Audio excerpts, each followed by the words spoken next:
Timeline, 5000 ans d'histoire, Richard Fremder. Un jour, Moïse, visitant un chantier, découvre les dures conditions de travail de ses frères hébreux. Les contremaîtres égyptiens font pleuvoir les coups sur les ouvriers qui peinent sous le labeur et la chaleur écrasante.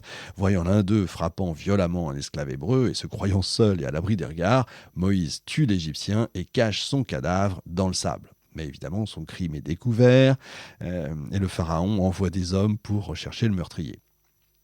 Un homme coupable de meurtre est évidemment condamné à mort à cette époque-là. Moïse n'a donc pas d'autre choix que de fuir pour échapper à la condamnation de Pharaon. Et il se réfugie au pays de Madian, dans la péninsule du Sinaï, territoire des Bédouins nomades, qui traversent la péninsule à l'est du Jourdain, entre la mer Morte et le Sinaï. Il a 40 ans à ce moment-là. À peine arrivé, il prend la défense, bien sûr, d'un groupe de femmes attaquées par des bergers, alors qu'elles tiraient de l'eau pour abreuver leurs brebis. Pour le remercier, leur père, Jéthro, le prêtre Jéthro, lui offre l'hospitalité et lui donne bien sûr sa fille Sipora ou Séphora, ça dépend, en mariage. Les années passent, Moïse vit maintenant une vie paisible de berger, de simple berger, en conduisant les troupeaux de son beau-père. Et puis un matin, alors qu'il est déjà âgé de 80 ans, il aperçoit sur le mont Horeb, qu'on appelle la montagne de Dieu, un phénomène extraordinaire, un buisson couvert de flammes, mais qui brûle sans se consumer. Stupéfait par ce prodige, il fait un détour pour aller voir ça de plus près, et c'est alors qu'une voix surgit du buisson ardent qui s'adresse à lui, qui n'est autre que celle de Dieu lui-même. Il lui révèle son nom, Yahvé, et lui confie une mission extraordinaire, libérer les Hébreux prisonniers d'Égypte. Ce qui rappellera plus tard peut-être Jeanne d'Arc d'ailleurs. Incrédule, ahuri, estomaqué, effrayé aussi, Moïse tente de se soustraire à cette mission divine. Il répond qu'il n'est pas un homme de parole. D'ailleurs, une expression assez obscure qui turlupine les traducteurs de la Bible. Qu'est-ce que ça veut dire ? Il n'est pas un homme de parole. Certains interprètent comme une parole empêchée, comme une parole balbutiante. Pour tenter de sortir de cette impasse, ils se mettent d'accord d'ailleurs pour dire que Moïse répond à Yahvé qu'il n'est pas doué en fait pour les grands discours, qu'il n'est pas un grand orateur. Alors Dieu accepte qu'il soit secondé par son frère Aaron, qui lui servira de porte-parole au sens littéral du terme. Mais Moïse cherche encore à se défiler, à se dégonfler. Alors Dieu a recours à 3 miracles. Tout à coup, le bâton de berger de Moïse, qui n'est pas un saucisson, c'est un vrai bâton de berger.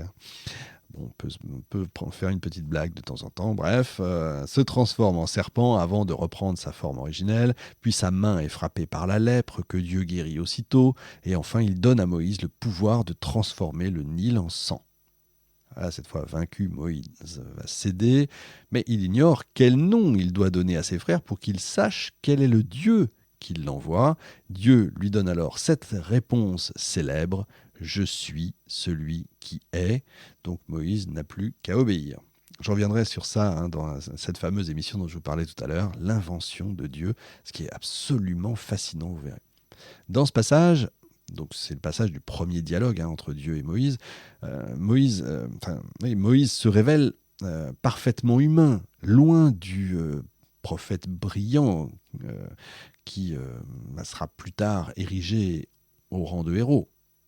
Et quand Dieu, dans le buisson ardent, lui ordonne de retourner en Égypte pour libérer son peuple, Moïse lui pose un argument surprenant: « Je ne suis pas un homme de parole, ni depuis hier, ni depuis avant-hier, ni depuis que tu parles à ton serviteur, car j'ai la bouche pesante et la langue pesante. » Ce à quoi Dieu lui répond: « Je seconderai ta parole et je t'inspirerai ce que tu devras dire. » On peut se poser la question, c'est quoi cette défiance qui semble handicaper la parole de Moïse ? Je reviens là-dessus parce que c'est important, c'est une gêne passagère causée par l'émotion de cette mission ou un véritable problème d'éloquence, d'élocution, un prophète bredouillant, imaginez un peu, ou bègue, ce serait inconcevable. Donc cette simple phrase de Moïse déclenche un véritable ouragan, mais je plaisante pas quand je dis ça, parmi les historiens de la Bible et les exégètes, qui se donnent pour mission de commenter, d'expliquer les récits contenus dans la Bible. Comment le plus grand prophète que l'histoire d'Israël ait connu, le fondateur même de la nation hébraïque, peut-il être même bègue ? Chacun cherche une solution pour expliquer ce passage problématique? Est-ce qu'il a été mal traduit, etc. On argue que Moïse, après 40 ans passés dans le désert de Madian, a oublié la langue égyptienne, qu'il a pourtant apprise en étant petit, ou qu'il parle de son ignorance du langage parlé à la cour de Pharaon et utilisé par les hauts dignitaires, les nobles et les courtisans, lui qui n'est devenu qu'un simple berger nomade. La tradition rabbinique relate une étrange légende censée expliquer cette gêne de la parole. Alors qu'il vient d'être recueilli par la fille du pharaon encore bébé, il saisit la couronne royale et la jette sur le sol. Alors là, les sages s'affolent, ils interprètent ce geste comme de mauvais augure, une provocation de la part de l'enfant. On murmure, on se demande si cet enfant qui a survécu miraculeusement à la noyade, au crocodile, ne serait pas doté d'une intelligence précoce, et si ce geste ne signifie pas qu'un jour il renversera le pharaon.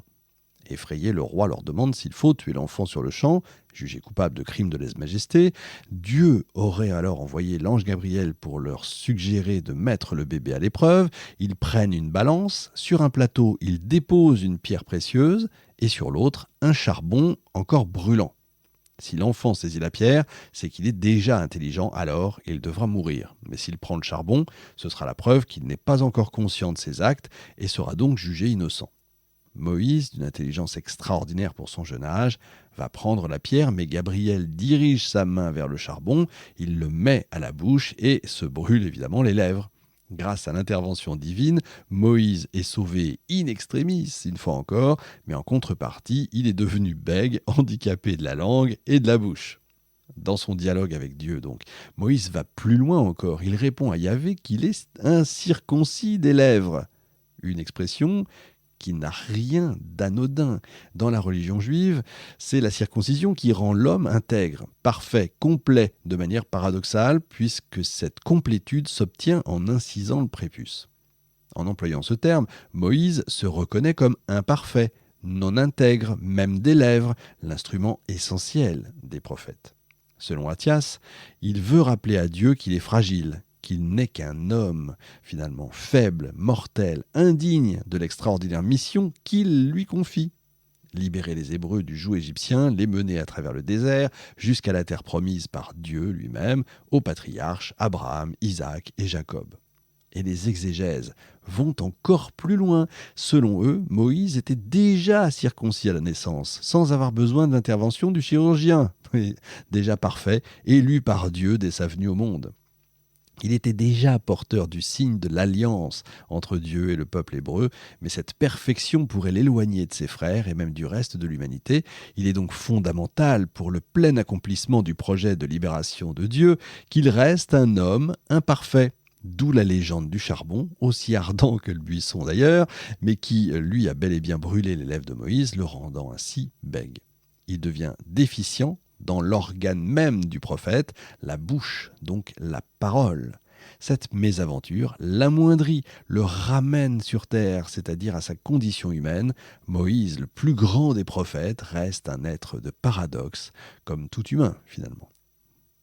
Alors Moïse finit donc par accepter la mission, vous en doutez, que Dieu lui confie, pour ceux qui connaissent l'histoire évidemment. Il prend donc le chemin de l'Égypte, ce pays qu'il a fui 40 ans auparavant, enfin un petit peu avant, enfin bon, pour échapper à la condamnation à mort, souvenez-vous, qui pesait sur lui.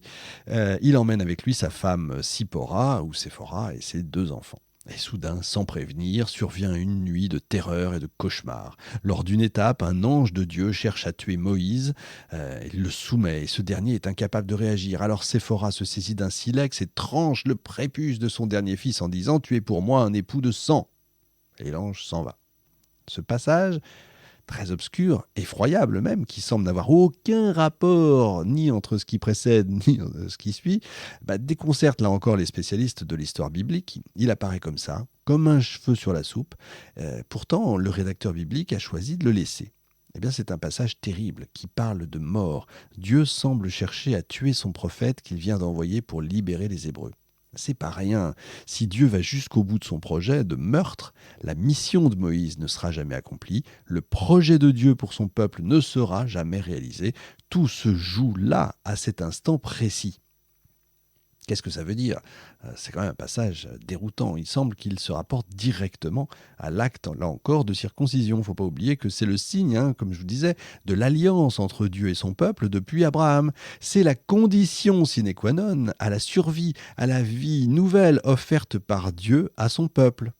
Les exégètes en déduisent que Dieu tient à punir Moïse parce qu'il aurait oublié de circoncire son fils cadet, comme l'exige la loi de Dieu 8 jours après sa naissance. Il aurait dû le faire au début du voyage, durant une première étape, et puis attendre 3 jours pour que son fils se remette de cet acte chirurgical, pauvre gosse, mais pressé de partir, il aurait négligé d'effectuer cette circoncision si importante pour les Juifs. Timeline, 5000 ans d'histoire, Richard Fremder.